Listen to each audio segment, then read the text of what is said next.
E aí galera, sejam bem-vindos. Vamos então dar continuidade em teoria da relatividade, tá bom? Vamos lá, iniciando o compartilhamento e vamos fazer algumas atividades em relação a isso daí, ok? Beleza. Então vamos lá, compartilhar aqui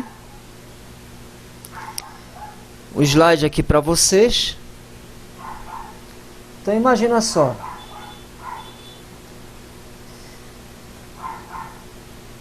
Só voltar.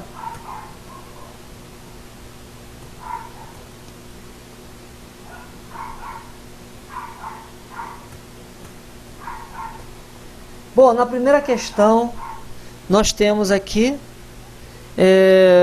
em relação a essas teorias da relatividade restrita e geral, marque o que estiver correto. A teoria da relatividade restrita estuda fenômenos em relação a referenciais não inerciais. Está errado, a restrita é válido para referenciais inerciais. B. A teoria da relatividade geral é uma segunda teoria feita por Einstein, na qual erros em relação à teoria da relatividade restrita foram corrigidos. Está errado isso daí.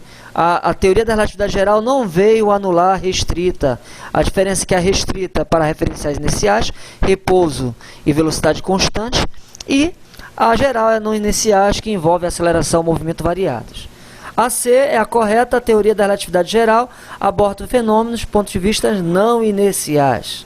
Está tudo marcado porque eu pensei que estava gravando, aí eu estou retomando aí a gravação. E aí já estava tudo marcado. Letra D. Ambas as teorias foram desenvolvidas na segunda metade do século XIX. Mentira. Foi desenvolvido no século XX, né? Teoria da relatividade restrita em 1905, teoria da relatividade geral 1915, né? Proposta por Albert Einstein. Na questão 2, a única que está falsa é a letra C, que diz que a velocidade da luz é 300.000 metros por segundo. Na letra A, as leis da física são a mesma para referenciais que mantêm velocidade constante, tá certo, ou que estão parados. Esse é o primeiro postulado de Einstein, que diz que a lei da física é a mesma para todos os referenciais inerciais, que é velocidade constante e parado. Enquanto que Newton e Galileu, ele dizia que as leis da mecânica somente são as mesmas para o corpo que tem repouso com velocidade constante. Você dentro de um avião com velocidade constante parece que está em repouso. As leis da mecânica são as mesmas para corpos de mesma velocidade e corpos que estão em repouso. Já Albert Einstein percebeu que em grande velocidade todas as leis da física são a mesma. Na letra B está correta, que é o segundo postulado, que diz que a velocidade da luz no vácuo tem o mesmo valor para qualquer referencial inercial e vale 3 vezes 10 à oitava metros por segundo. Então ele diz que a velocidade da luz no vácuo, né, ele é constante para todos os referenciais. Então é o mesmo para todos os referenciais. Não importa se uma pessoa ou a própria luz estiver indo ao encontro dela, ela não vai ficar mais rápida em relação a Newton e Galileu afirmava, não, a luz ela vai ter a mesma velocidade. O que vai alterar para Einstein e para corpos de grande velocidade é a massa, o tempo e o comprimento, né? Na letra C está tudo certo, menos aqui o final. A velocidade da luz tem o mesmo valor no vácuo e tem o mesmo valor para qualquer referencial inicial. Perdão, tem um valor máximo, né? É o limite da natureza. Está certo. É um valor constante para referencial inicial, está certo. Mas a velocidade da luz não é 300.000 metros por segundo, é 300 milhões de metros por segundo. Postulado da relatividade, fundamento, a teoria da relatividade de Einstein. Está certo aí, né? Que são os dois postulados. Na questão 3, ele te dá bem aqui uma nave viajando contra a luz. Para Newton, essas velocidades, elas iam ser o quê? Somado, mas isso é para a física clássica. A velocidade da luz é somar com a velocidade da nave, um em relação ao outro. As velocidades seriam somadas. Mas para a física de Einstein, para a física moderna, física da teoria da relatividade, a velocidade ela passa a ser constante, vai alterar massa, tempo e espaço, mas não que a luz fique mais rápida quando alguém tenta se aproximar dela, mas altera desse corpo a massa, o tempo e o espaço para que a luz permaneça sendo o limite das velocidades, que é 300 milhões de metros por segundo aproximadamente. Na questão de número 4, ele quer que você marque a verdadeira. O tempo é uma grandeza absoluta.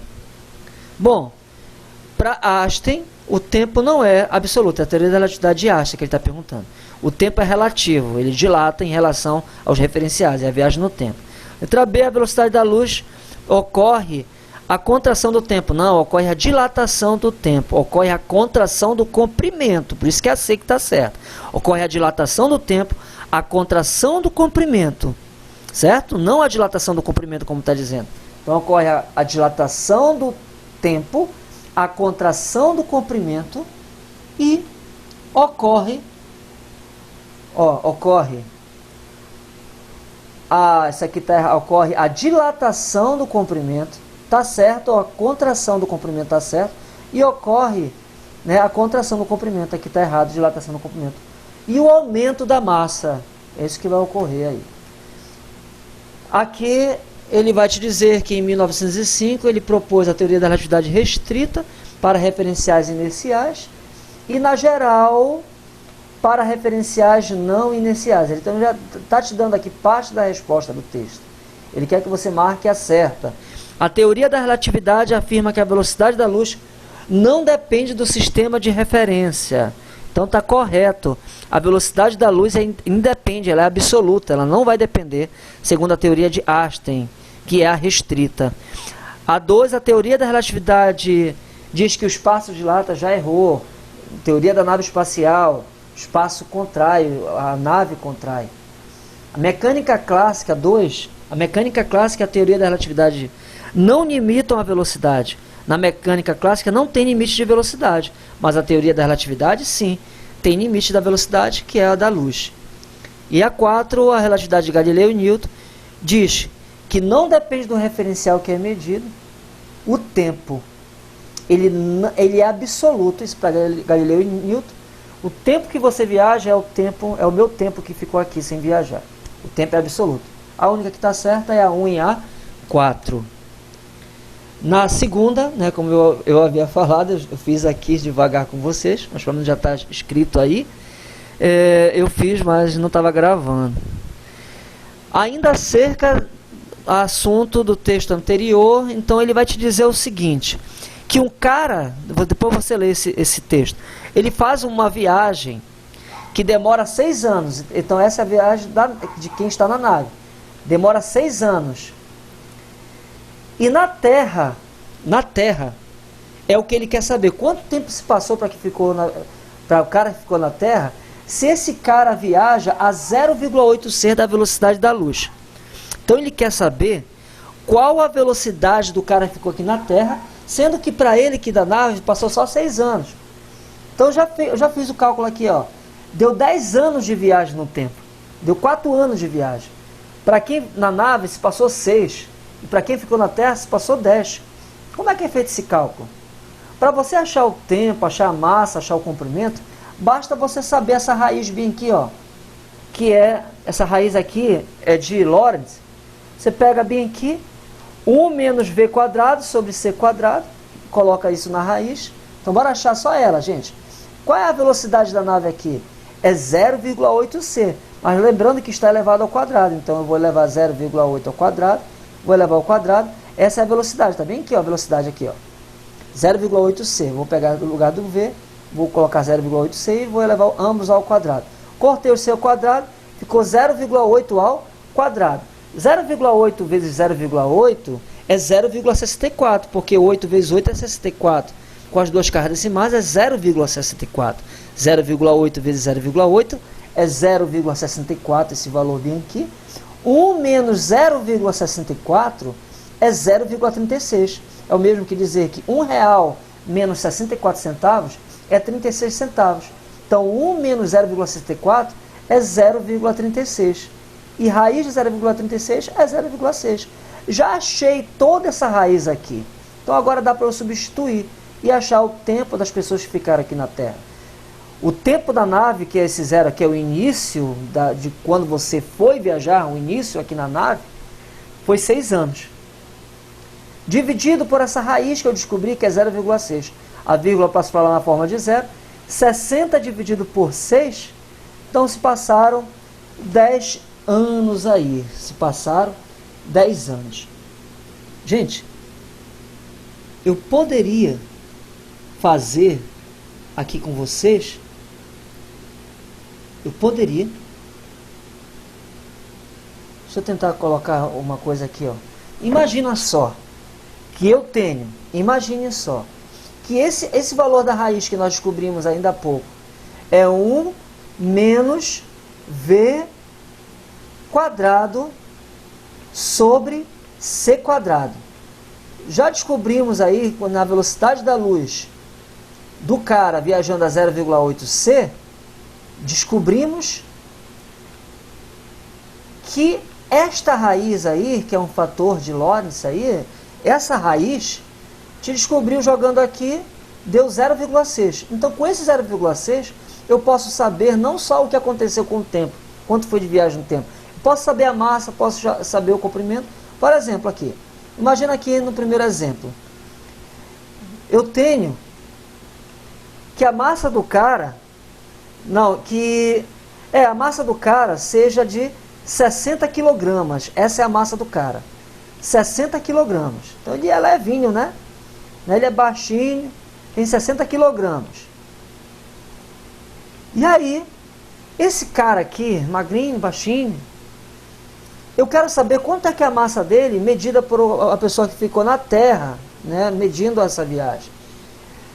Assim como eu fiz com o tempo, eu faço com a massa, que também vai aumentar. A massa também aumenta. Então eu vou pegar, para eu saber o nome dessa massa relativa, eu vou pegar bem aqui o 60, que é a massa dele original, que é a massa dele que está na nave, e vou dividir por esse valor.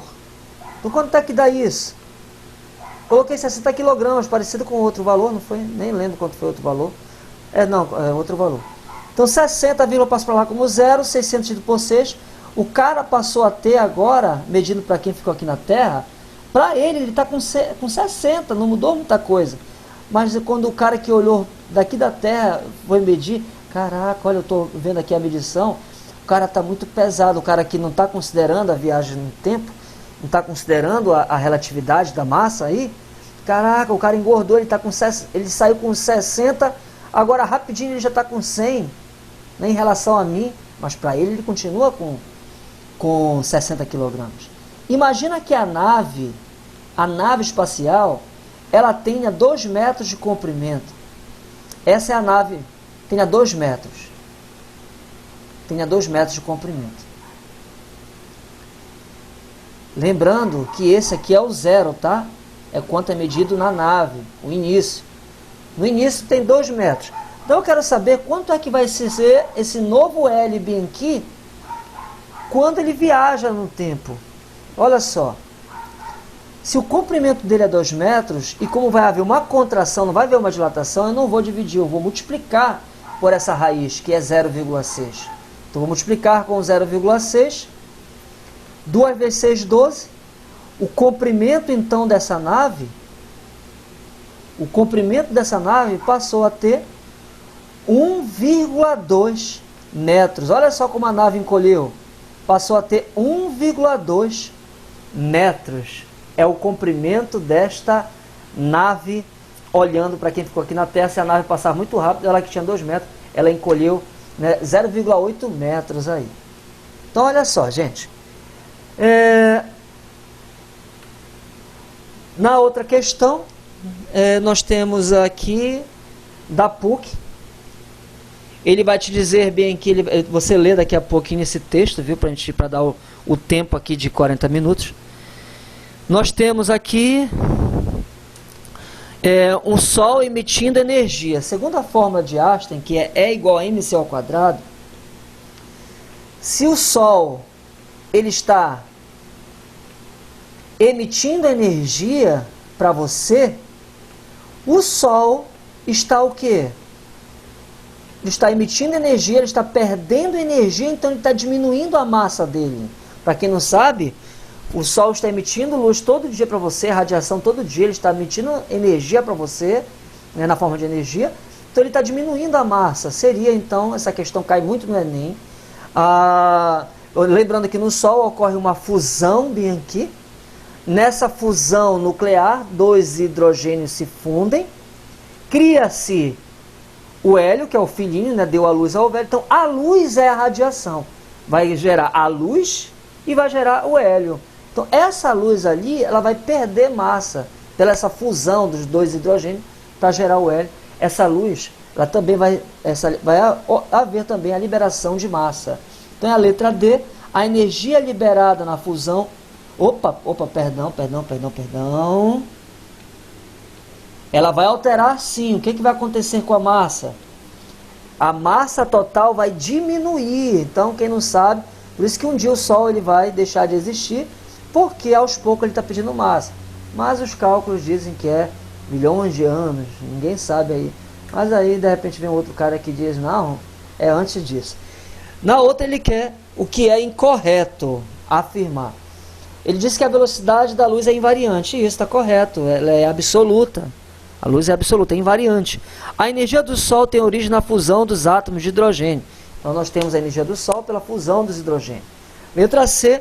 É possível gerar energia elétrica em grande quantidade a partir do efeito fotoelétrico. É essa aí que está errada, gente. O erro está em grande quantidade. Por quê? Efeito fotoelétrico são as placas solares. Nós produzimos energia elétrica através da energia do Sol. Fóton é luz, elétrico, corrente elétrica. A luz produzindo energia elétrica através das placas solares. Né? É possível produzir grande quantidade? Bom, hoje em dia é utilizado para residências, né, algumas indústrias aí, né, algumas empresas, principalmente, quanto maior a empresa, maior é a placa que você tem que ter. Então, o custo é muito alto. Então, geralmente são empresas privadas que utilizam. Não dá para alimentar uma cidade ou um país como as usinas hidrelétricas ou nucleares, né, fornecem aí pelo mundo. Então, a energia elétrica, você produz pelo efeito fotoelétrico, mas não em grande quantidade, a letra C. Na letra D, ele diz que nos reatores nucleares a diferença de potencial criada no processo de desintegração de átomos radioativos. Nós temos aqui a desintegração dos átomos radioativos, que eles são elementos instáveis, que ficam emitindo essa radiação, esquentando caldeira. Essa caldeira faz girar uma turbina ali dentro, é como se fosse o rio. A radiação, no caso, na hidrelétrica, é o rio que faz movimentar aquela turbina. Na usina de nuclear, é a radiação faz esquentar a caldeira e esse vapor da caldeira faz girar essa turbina, que gera essa diferença de potencial elétrico, bem aqui, que é a produção de corrente elétrica. Então, tá a letra C. Essa aqui é do Enem. Eu quero que você leia esse texto. Eu quero que você considere as informações corretas no texto. Vamos ver aqui a correta. Depois você lê o texto, tá? A disponibilidade do urânio na natureza está ameaçada devido à utilização de armas nucleares. Essa aqui é uma questão realmente que você tem que ler o texto, porque a resposta está de acordo com o texto. Ele fala de urânio. Disponibilidade do urânio na natureza está ameaçada devido à sua utilização em armas nucleares. A letra B, a proibição de instalar em novas usinas nucleoelétricas não causará impacto na oferta mundial de energia. Então ele está dizendo que a proibição de instalar usina nuclear não vai causará impacto na oferta mundial de energia. Então, se você cancelar essas usinas nucleares, não vai ter impacto, né, na oferta mundial de energia. Você sabe que as usinas nucleares é aqui uma das que mais produz energia elétrica pelo mundo. Nem todo o planeta tem água, né, gente? Para ter usina hidrelétrica. Então, eles usam a energia de radiação, né? Então, ia ter um grande abalo, sim. Não seria a letra B.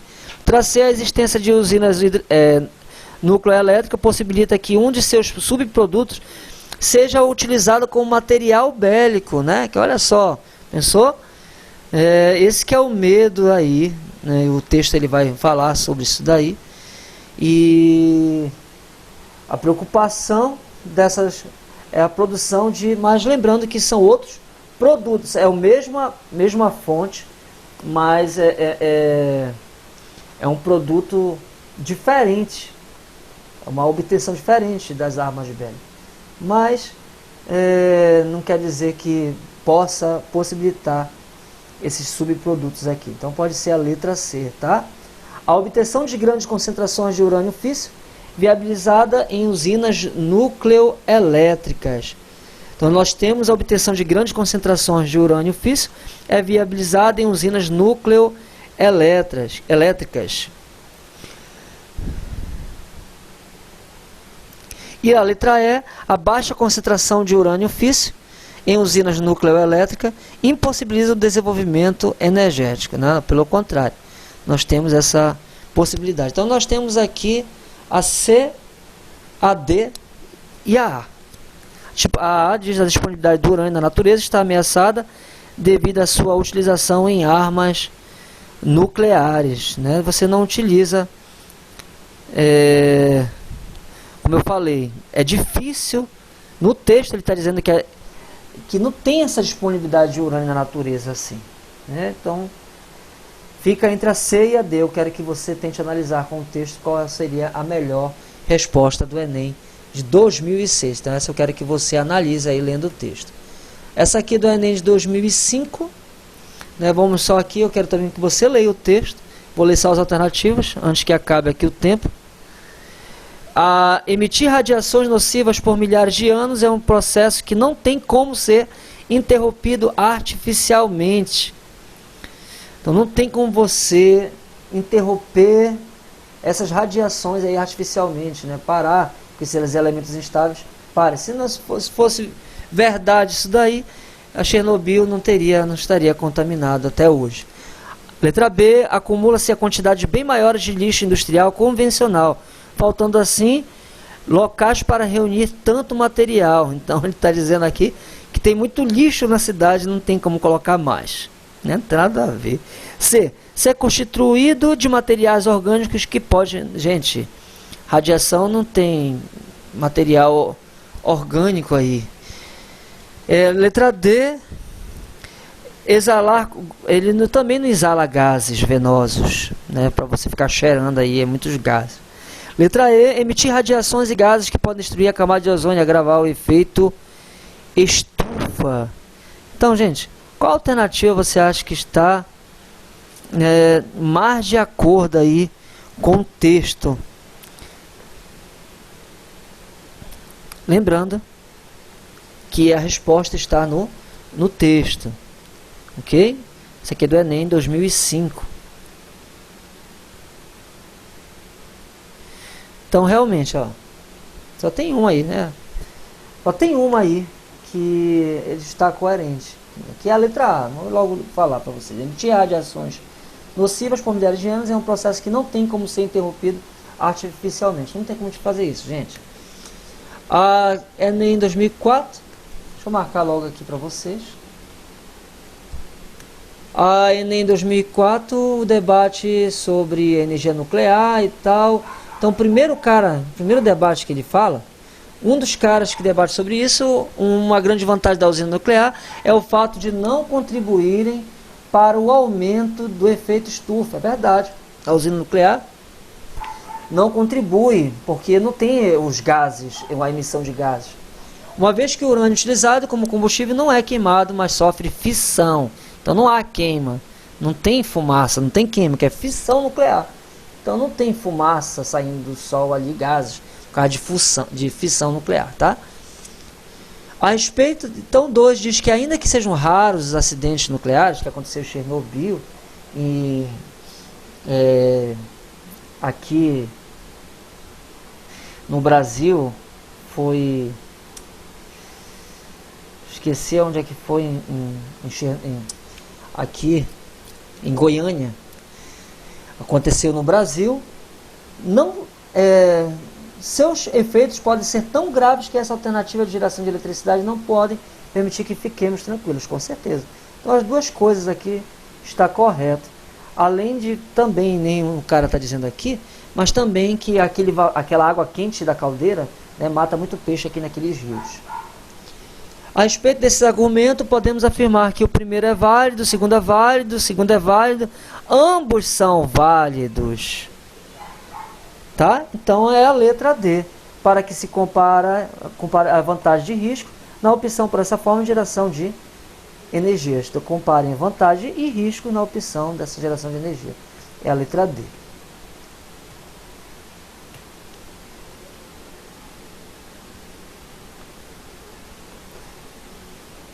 Então é isso aí, gente.